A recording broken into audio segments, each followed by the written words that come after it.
Ladies and gentlemen, we'd like to welcome you to the Hivos Open Lounge and Stage. Please come along and take a seat. We welcome you all, so don't just stand there. Please take a seat if you can.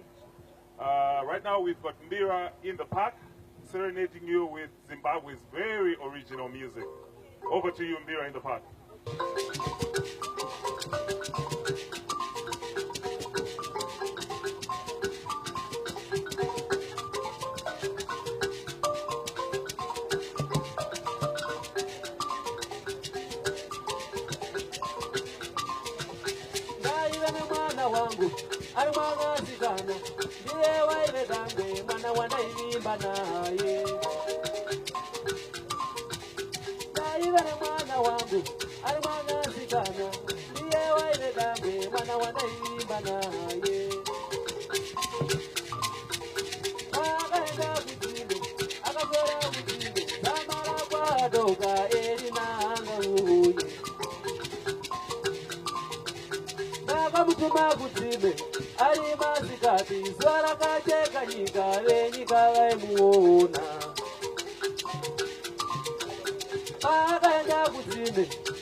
Baba wangu muriseko mzwara nasi. Aiwa nasi zvakarongeka ka obvious Mbira in the park zvinhu zviri kuita zvakanaka. Ndikuona makabata mudziyo and mataura kuti Mbira in the park. Imboti pawo kaka quick lesson kuti unoshanda seko mudziyo uyu. Mudziyo ndo wakapusa manje. Unonzi nyunga 15 key. Pamusoro wakadividwa zvakanaka mugadzira akagona kugadzira kati pa 7 pamusoro ne8 pasi.